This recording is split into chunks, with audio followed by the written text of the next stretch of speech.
อันหมู่บ้านของน้องหลายๆคนนี่เวลาเอาผัวแล้วมียังมีบ่คนที่เอาผัวแล้วไปเล่นผู้บ่าวอีกบ่บ่มี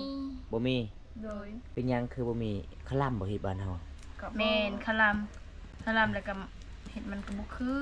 คันเฮาไปเวลาเฮาเอาผัวนี่เฮาไปกับคนอื่นนี่แสดงว่าพี่เฮ็ดแล้วเนาะผิดที่ลิ้นไผ่น่ะก็ได้อยู่แต่ว่าบ่มักบ่มักเอาผัวแล้วมันบ่คือมีแต่ลมผู้บ่าวน่ะฮะมันคลำบ่ได้เอาผัวแล้วคันถ้าเอาผัวแล้วต้องอยู่นํผัวไปใส่บ่ได้เนาะมีแต่เฮ็ดเวียกเฮ็ดงานเนาะก็ได้อยู่คันคนมีเงินคันเล่นผู้บ่าวนี่แสดงว่าพี่เฮ็ดแล้วเนาะเป็นไข้มันบ่เจ็บเป็นมันบ่อยู่ในเฮือนในซ่านเวลาเอาผัวต้องเอาผัวแท้เด้พี่น้องเอ้ยเจ้าสู้บ่ได้คันถ้าเจ้าสู้เอาผัวแล้วไปเล่นผู้บ่าวนี่โอ้ยผิดฮีดเลยพี่เฮ็ดผู้ชายบ้านเฮานี่เล่นได้อีกเนาะแม่นโอ้คันผู้หญิงนี่เล่นบ่ได้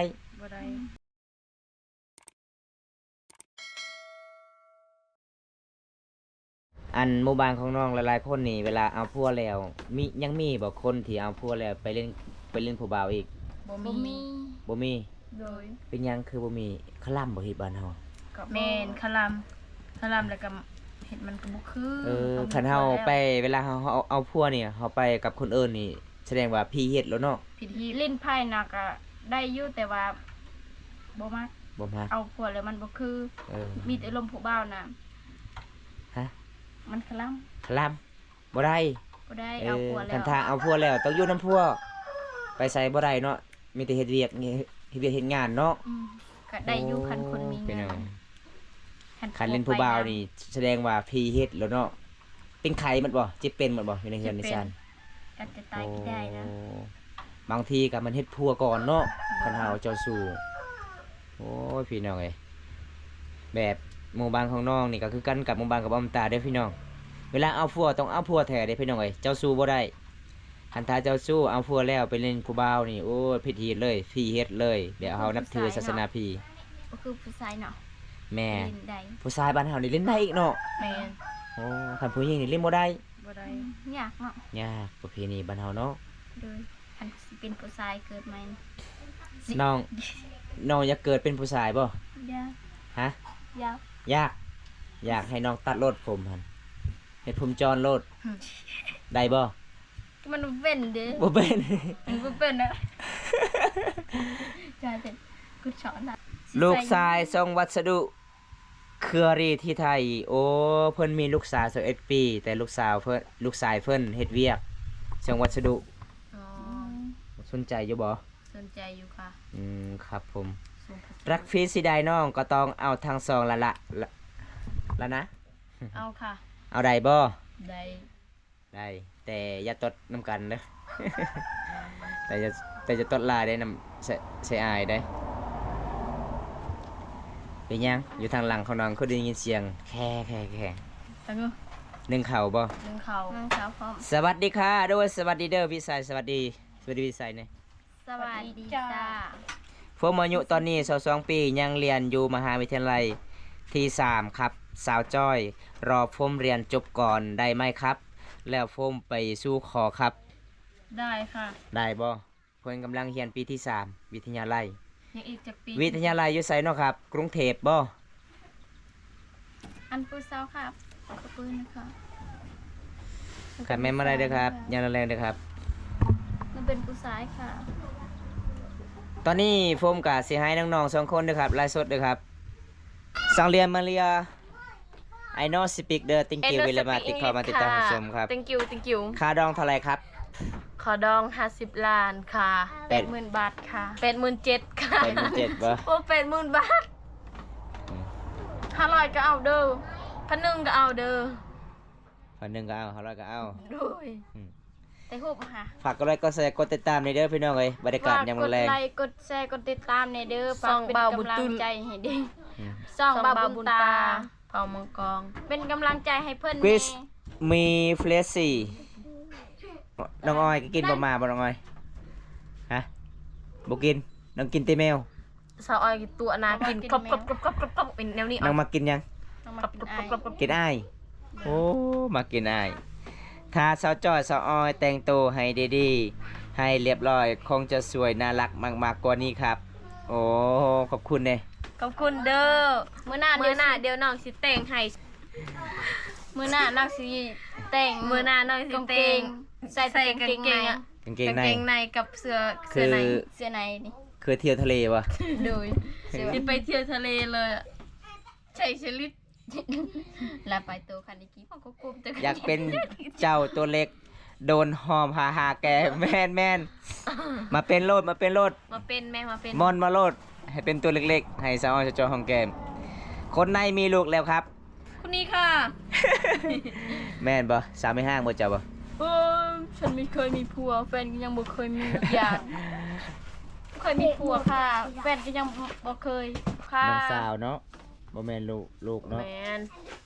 แฟนก็ยังไม่เคยมีสิมีลูกใดให้เคยมีลูกกับเจ้าบ่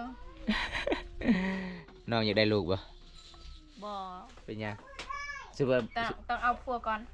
เอาผัวก่อนจึงได้ลูกเนาะ โดยตอนนี้ยังอยากเป็นสาว เออ ยังบ่เคยมีอยากมีผัวตั้งห่างอยู่18ก่อนจึงได้ไม่เคยลงผู้บ่าว เคยลมผู้บ่าว โดย เคยลมผู้ใดเคยลมแต่ FC แมน เออผมรักจ้อยยีสาวรักจ้อยเพิ่นว่า ขอบคุณเด้อขอบคุณหลายๆจ้า น้องอ้อยสิใจบัดนี้บ่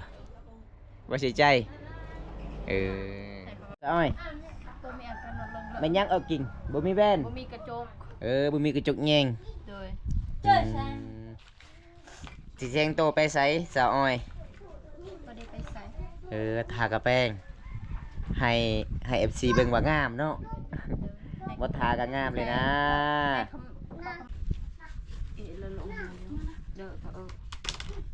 ในชุกิกไง อ่า มียังอันนั้นแว่นบ่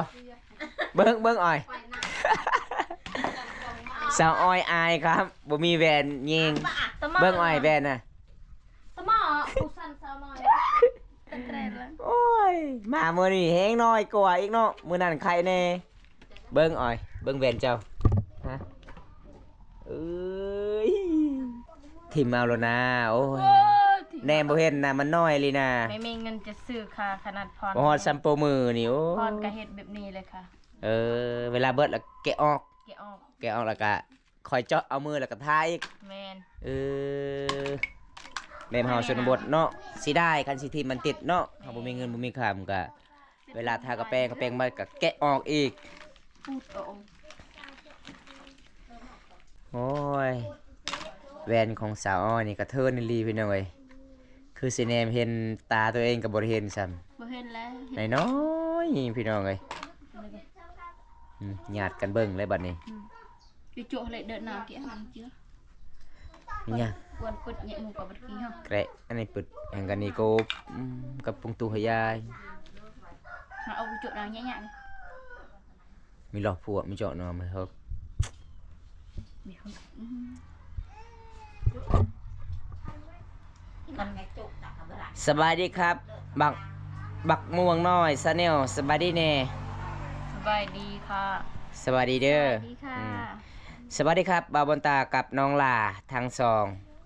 หอบซองกะเบิงคือเก่าจากคนซิโนแดนไกลเฮ็ดงาน อยู่ไทยสบายดี โอ้โดยสบายดีเด้อครับ สบายดีเด้อครับ สบายดีเนี่ยสบายดีชมศักดิ์เนี่ย สบายดีไอายสมศักดิ์ เพิ่นเขาเบิงสองเทื่อมื้อนี้ สบายดีพี่สมศักดิ์ สาวๆมีแต่คนน่ารักขอบใจมักม่วงน้อยเนี่ย ขอบใจเดือหมักม่วงหน่อยหมักม่วงหน่อย บักม่วงน้อย บักมูหน่อย บักบ่วงม่วงน้อยซะแนว บวงหน่อยเสนว เพิ่นว่าขอบใจคือกัน ขอบใจเด้อ ทากระแป้งเลยบ่สำเร็จเลยบ่ทา บไดิทา เป็นหยังคือบ่ได้ทาเอง มีค่ะมีของ เบิดเลยบ่ เอาไว้อันนี้นะใช้ในกลางคืน เออ จานมันเหมือน อย่ามันบ่ทากระแป้งก็งามแล้วน้องเอ้ย เพิ่มสีงามเดี๋ยวได้มีแติชิวค่ะ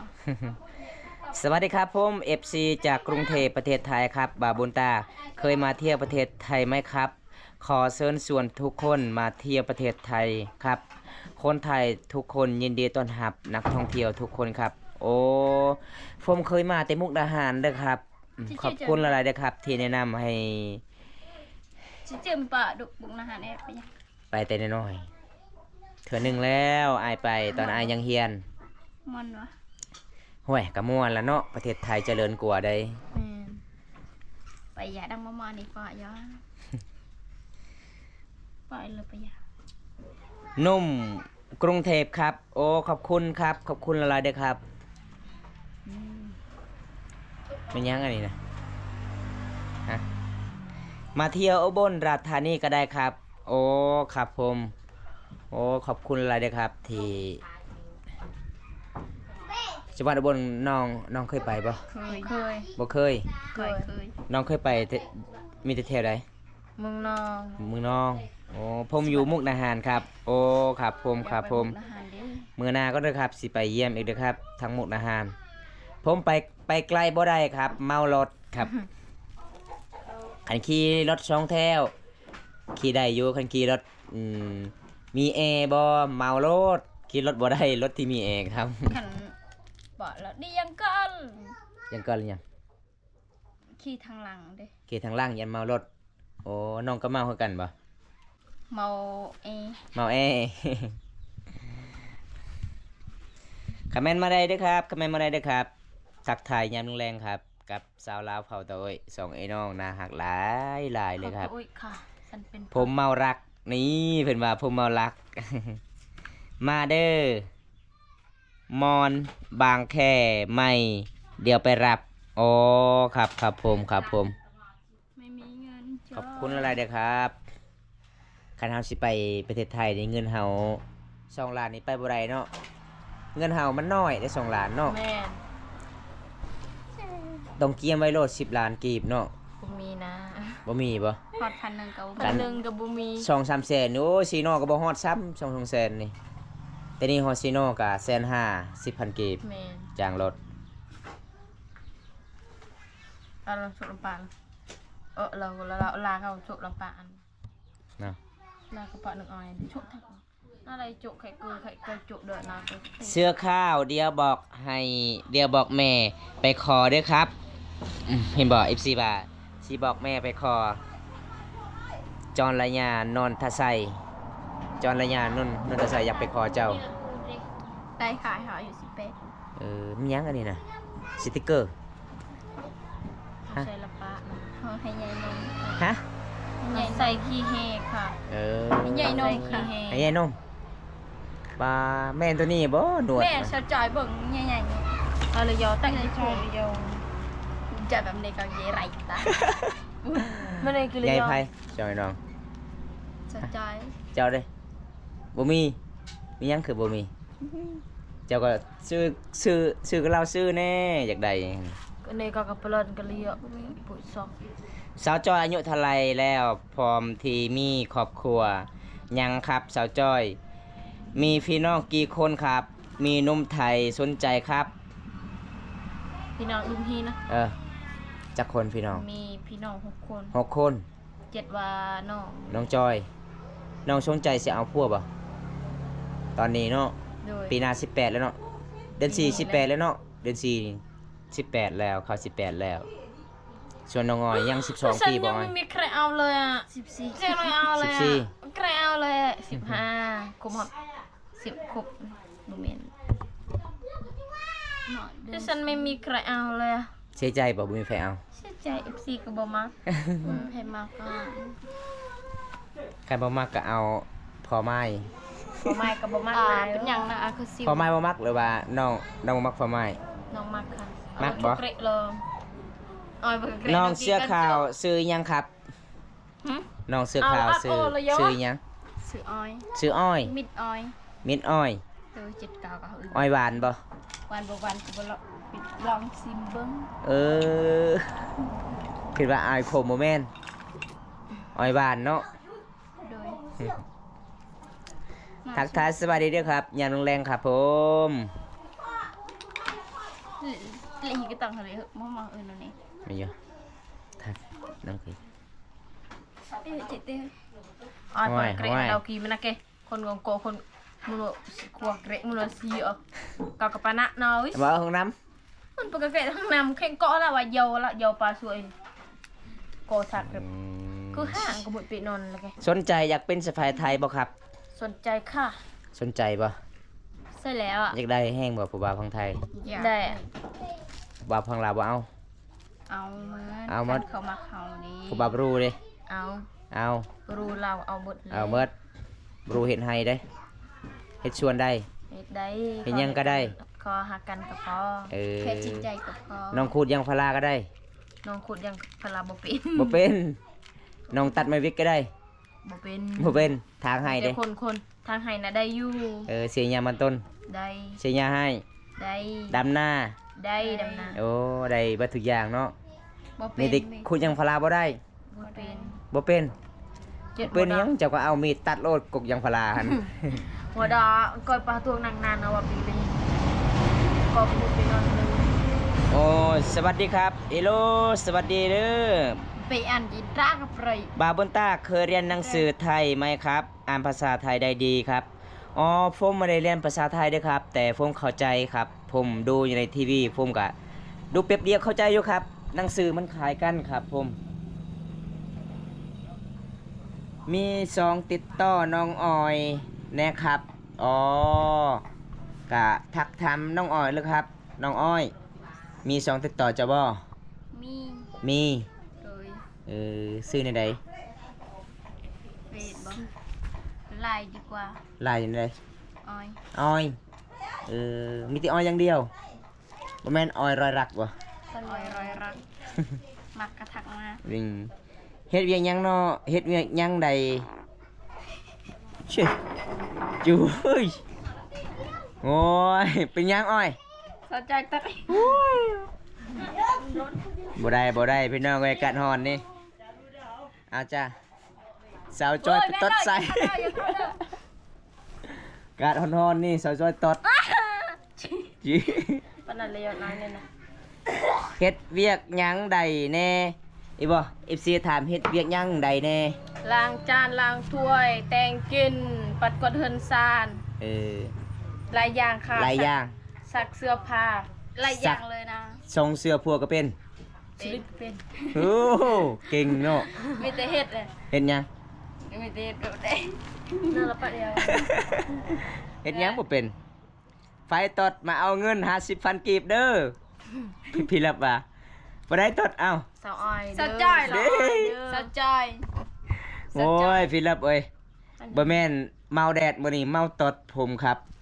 เมาตัดสาวจ้อยโคตรเหม็นเลยจากมันกินยาโอ้ย เจริญ บันส่วนโดยบันส่วนคือกันเด้อบันส่วนเด้อบันส่วนเด้อกินฝางนางลืมบันส่วนเด้อบันส่วนคือกันเด้อครับ ฮัลโหล โอ้ยบีบซิวอีก คันบ่บีบมันก็มันเป็นอาหารอายุอะไรอีเดียว ถ้าเอามาอยู่เมืองไทยได้บ่ค่าดองเท่าใดได้ยินอยู่บ่สิถามถ้าเอามาอยู่เมืองไทยได้บ่ ได้ ค่าดองเท่าใด เป็ด50 ล้าน 50 ล้าน2 คนก็100 ล้าน 100 ล้านบาท โอ้ บ่เลยล้านกีบ 100 ล้านดง 100 ล้านกีบ 100 ล้านกีบ 60 โอ้ บาท คิดว่า100 ล้านดง รับ60 บาท เป็นจะได้น้องออยน้องจอยคือบ่ซอยน้องขูดยังบ้ง น้องไม่ได้พูดเด้อเพราะว่าใส่เสื้อได้อาบน้ำแล้ว โอ้อาบน้ำแล้ว เพราะว่าเขาขูดยังบ้งมันติดเสือเลยเนาะดูบรรยากาศรอบๆได้ไหมครับอ๋อได้ครับ มาเดี๋ยวสิพาให้ เดี๋ยวผมกับสิไปเลาะให้ด้วยครับ นี่ครับผมนี่บรรยากาศเฮือนซานของน้องอ๋อน้องจอยยามแรงๆครับ มีแต่กองยางบงเขาเจ้าเช็ดฟืนครับนี่เห็นบ่อันนี้กับถนนดำครับนี่ถนนดำเส้นทางนี้ก็ไปสู่เมืองตัวออกสารวันจำปาซากออกไปฝุ่นเลยครับ เส้นทางนี้ครับ นี่บรรยากาศยามแรงๆหมู่บ้านของสาวอ้อยชาวจอยกาประมาณสักนี้แหละครับผมนี่ชวนยังพุ่นชวนทางพุ่นกะเต็ดกับเวียดนามเนี่ยพี่น้องแสดงทางนั้นเนี่ยพี่น้องเลย นี่ครับเส้นทางนั่นกะเส้นทางไปหมู่บ้านของเบาตาเส้นทางเข้าเมืองครับพุ่นเส้นทางนี้กะไปพุ่นละเมืองนองเมืองสิโปนสวรรณเขตซิโนพุ่นละนครหลวงเส้นทางนี้ครับบรรยากาศยังแรงครับน้องใจ แบะไว้ล้อม พี่เลิฟบอกว่าคันทาน้องตั้งใจเฮียนพี่เลิฟก็สิซื้อให้ดอกส่งเสื้อนักเฮียนหนังสือหั่นน้องสิตั้งใจเฮียนบ่ใจ ดีวันจันทร์เกเรียน ฮะ เป็นหยังคือไปเลยไปเอาแบ่บอลโอ้ยขุดยังบองเนี่ยเพิ่นว่าสิไปเอาแบ่แน่พี่น้องเอ้ยนี่ดูอีกคนขับอ้ายผู้ใดเนาะครับไปในแล้วขับอ้ายนี่ครับซองไอ้น้องอยู่นำกันได้ครับ นี่แหละครับ น้องเขาอายุเท่าไรคะอ๋ออายุเท่าไรน้อง 17 ค่ะ 17 ปีป่ะ โดย ส่วนน้องออยน้องออยจักปี 15 ปี 15 ปีอ๋อ17เนาะ โดย ถามน้องเขาเน่คาดองจักบาทครับอ้ายถามน้องเขาเน่ครับอ้าย คาดองเท่าไร 50 ล้าน 50 ล้าน โดย 87,000เนาะ โดย แต่งโต โดย แต่งโตยังไม่ทันได้แล้ว ซื้อเสื้อใส่เงินเท่าไรครับอ๋อน้องใจน้องอยากได้เสื้อประมาณเท่าไรราคาเท่าไรเสื้อของน้องเขาโรงเรียนฮะจักแสนน้อง200,000ได้แต่เสื้อบ่200,000บ่200,000กีบเดี๋ยวพี่ละ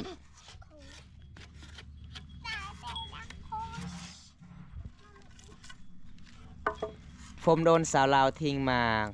ครับอ้ายโอ้ครับนั่นแหละครับผมกะบอกกล้าติดต่อให้ครับคันท่า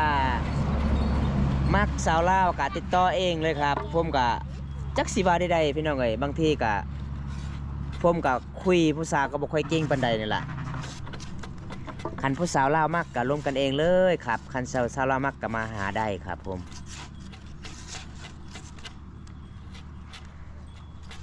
กาหลายๆคนอยู่ FC โทรหาค่อยว่าโอ้ยบอมตายูทูบเบอร์ผู้หนึงว่าสาวโสดสาวลาวโสดบาทสุดท้ายให้เงินสาวลาวแล้วว่า FC ว่ายูทูบเบอร์คนหนึงว่าเจ้าให้เงินซำนี้ก่อนให้ค่อยติดต่อให้เจ้าบัตรเพิ่นให้เงินแล้วติดต่อบ่ได้สาวลาวทางยูทูบเบอร์บล็อกเลยโอ้ยแบบนั้นแหละครับผมประกล้าศติดต่อให้ครับ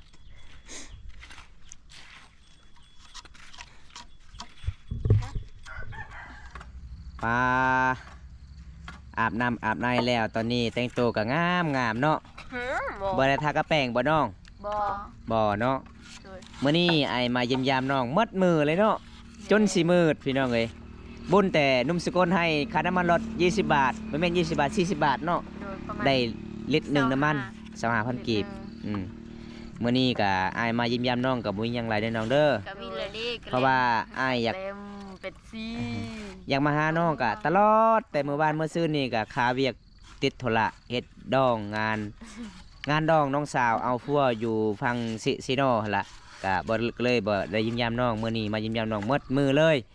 จัดให้ FC ไลฟ์สดหมดมือเลยเนาะมื้อนี้เนาะ แม่น มื้อนี้ก็บ่มีหยังหลายเด้อน้องเด้ออ้ายสิมายิ้มยามเด้อ โดย โอกาสหน้าสิพอกันไหมเนาะ โดย ขอกล่าวคำว่าสวัสดี FC แน่ ขอกล่าวคำว่า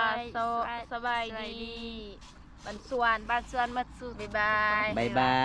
ยนุสกลก็ว่าบ๊ายบาย บ๊ายบายฮักเด้อ FC เอ้ย ไปกันเด้อน้องเด้อ ไปค่ะบ๊ายบายค่ะ อืม เดิ โอกาสหน้า ไปเด้อ พอกันไหมเนาะ โดย ตอนนี้ไอสิกลับละอากาย่านข่าวจับเด็กน้อยชิมูนี่ไปผู้เดียว แม่นเดี๋ยวว่า เมื่อกะค่ำแน่เห็นบ่ โดย บ้านกะใกล้แน่เกือบประมาณ10 ไปหลักเนาะ แม่น อืมบ๊ายบายบ๊ายบายบ๊ายบาย บ๊ายบาย บ๊ายบายเมื่อก็เด้อน้องใจเด้อบ๊ายบายเน่บ๊ายบาย